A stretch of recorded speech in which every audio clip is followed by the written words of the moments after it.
अस्सलामु अलैकुम वरहमतुल्लाहि वबरकातुह। उम्मीद करता हूँ आप खैर व आफियत से होंगे। आसान और मुख्तसर तजवीदुल कुरान कोर्स की अल्हम्दुलिल्लाह ये क्लास नंबर 15 है, और क्लास नंबर 15 में वक्फ़ का जो कायदा पढ़ेंगे, इस एक कायदे के ज़रिए कुरान पाक की 870 से ज़्यादा आयात में वक्फ़ करने का तरीका मालूम होगा। ये जो सबक आप देख रहे हैं, अगर इस सबक को अच्छी तरह समझकर ज़ुबानी याद कर लिया तो इसी सबक की बुनियाद पर कुरान पाक की 870 से ज़्यादा आयात में वक्फ़ किस तरह करते हैं वो हम करना सीख जाएंगे। लेकिन इस सबक को शुरू करने से पहले इस सबक से मुताल्लिका कुछ वजाहत है, पहले उस वजाहत को पढ़ेंगे ताकि इस सबक को समझने में आसानी हो सके। यहाँ पर लिखा है दो ज़बर दो ज़ेर दो पेश को तनवीन कहते हैं, और ये तो आपको पहले भी मालूम था कि दो ज़बर दो ज़ेर दो पेश को तनवीन कहते हैं। यहाँ पर देखिएगा लिखा है ज़बर की तनवीन के बाद, ज़बर की तनवीन के बाद, ज़बर की तनवीन किसे कहते हैं? यहाँ पर आप देखिएगा ये है ता, ता के ऊपर ये जो दो ज़बर हैं, इन दो ज़बर को ज़बर की तनवीन कहते हैं। इसी तरह यहाँ पर दाल, दाल के ऊपर ये जो दो ज़बर हैं, इन दो ज़बर को ज़बर की तनवीन कहते हैं। तो यहाँ पर ता के ऊपर ये जो दो ज़बर हैं, ये भी ज़बर की तनवीन है, और यहाँ पर दाल के ऊपर ये जो दो ज़बर हैं, इसे भी ज़बर की तनवीन कहते हैं। अब दोबारा यहाँ से देखिएगा, ज़बर की तनवीन के बाद कहीं अलिफ और कहीं या लिखा जाता है।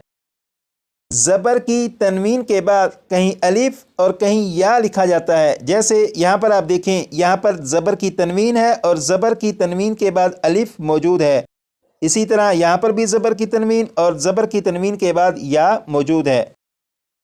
यहाँ पर सवाल यह है कि ज़बर की तनवीन के बाद अगर अलिफ या आ जाए तो करेंगे क्या? तो इस सवाल का जवाब यहाँ पर लिखा है कि हिज्जे करते वक्त, हिज्जे करते वक्त, हिज्जे से मुराद है जोड़ करना, हिज्जे करते वक्त उनका नाम नहीं लेंगे। यानी अगर ज़बर की तनवीन के बाद अलिफ या हो तो जब हिज्जे करेंगे तो हिज्जे करते हुए ज़बर की तनवीन के बाद जो अलिफ या होगा उन्हें नहीं पढ़ेंगे। जैसे यहाँ पर आप देखें, ये एक लफ्ज़ लिखा हुआ है बिस्मिल्लाहिर्रहमानिर्रहीम। ये लफ्ज़ है अल्फाफन, अल्फाफन। इस लफ्ज़ में यहाँ पर फ़ा और फ़ा के ऊपर दो ज़बर हैं, यानी ज़बर की तनवीन है, और ज़बर की तनवीन के बाद अलिफ है। इस लफ्ज़ को देखिएगा, इस लफ्ज़ में यहाँ पर ये फ़ा के ऊपर दो ज़बर हैं, यानी ज़बर की तनवीन है, और ज़बर की तनवीन के बाद यहाँ पर अलिफ भी है। तो ज़बर की तनवीन के बाद ये जो अलिफ है, ये अलिफ यहाँ पर लिखने में तो है, लेकिन अगर इस लफ्ज़ के हिज्जे करें यानी जोड़ करें तो जोड़ करते हुए इस अलिफ को नहीं पढ़ेंगे, क्योंकि ये अलिफ लिखने में तो आएगा लेकिन हिज्जे करते हुए इस अलिफ को नहीं पढ़ेंगे। तो अगर ये कहा जाए कि इस लफ्ज़ का आखिरी हर्फ यहाँ पर फ़ा है, तो ये कहना भी गलत नहीं होगा बल्कि दुरुस्त होगा। अब आप इस बात को याद रखिएगा कि इस लफ्ज़ में आखिरी हर्फ जो है यहाँ पर ये फ़ा है, इस लफ्ज़ का आखिरी हर्फ फ़ा है, इसे ज़हन में रखिएगा। अब आगे चलते हैं। यहाँ पर लिखा है अगर किसी लफ्ज़ के आखिरी हर्फ पर, अगर किसी लफ्ज़ के आखिरी हर्फ पर 6 मरतबा पढ़ेगा।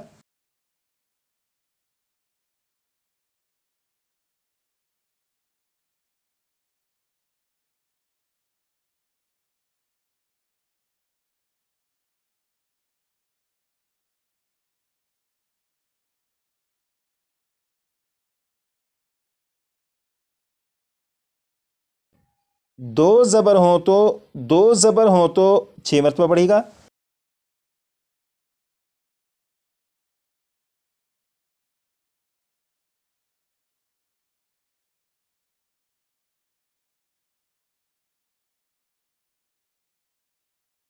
उन्हें वक्फ में अलिफ से बदल देंगे, उन्हें वक्फ में अलिफ से बदल देंगे, इसे भी 6 मरतबा पढ़ेगा।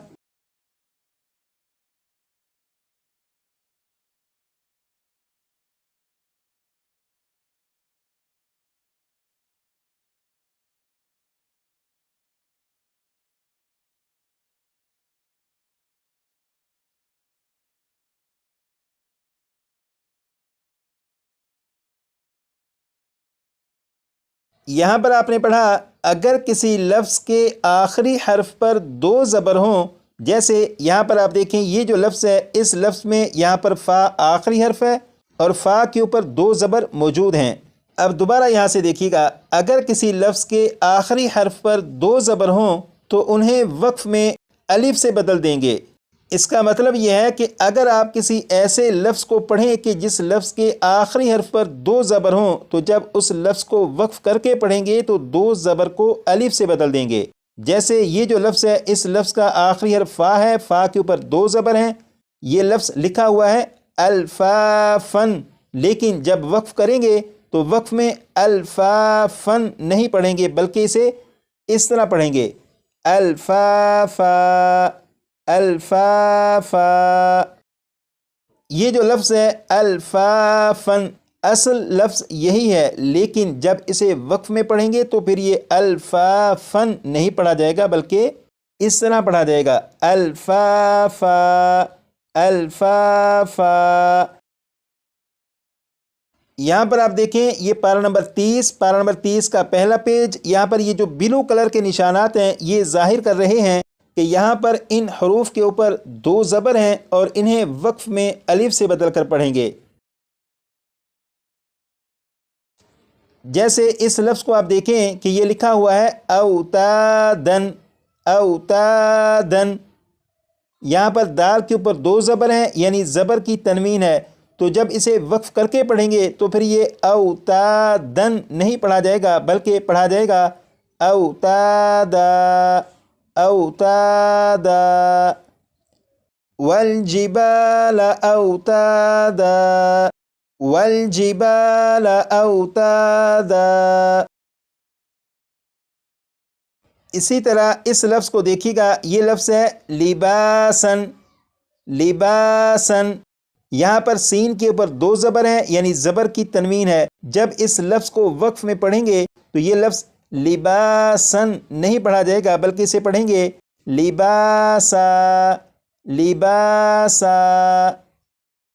وَجَعَلْنَا اللَّيْلَ لِبَاسًا، تو مکمل قرآن پاک میں 870 سے زیادہ ایسی آیات ہیں کہ ان آیات کے جو آخری الفاظ ہیں ان آخری الفاظ کے آخری حروف کے اوپر دو زبر ہیں یعنی زبر کی تنوین ہے، تو جب وقف کر کے انہیں پڑھیں گے تو وقف کی حالت میں انہیں الف سے بدل کر پڑھیں گے۔ تو آج کی کلاس میں یہ جو سبق پڑھا، اگر آپ اس سبق کو اچھی طرح زبانی یاد کر لیں گے تو اتنے سے سبق کی بنیاد پر قرآن پاک کی 870 سے زیادہ آیات میں وقف کرنے کا طریقہ آپ کو یاد ہو جائے گا انشاءاللہ تعالی۔ اور اس سبق کو یاد کرنے کا طریقہ آپ کو یقیناً معلوم ہے کہ 25 سے 30 مرتبہ پڑھیں گے تو یہ سبق آپ کو یاد ہو جائے گا۔ اور کلاس نمبر 14 میں جو سبق آپ نے پڑھا تھا اسے بھی آخر میں لگا دیتا ہوں تاکہ 15 سے 20 مرتبہ اگر آپ اسے پڑھیں تو وہ مزید پختہ ہو سکے۔ کلاس نمبر 14 میں یہ سبق بھی پڑھا اور یہ سبق بھی پڑھا تھا۔ آج کے لیے اتنا ہی، مزید پڑھیں گے کلاس نمبر 16 میں۔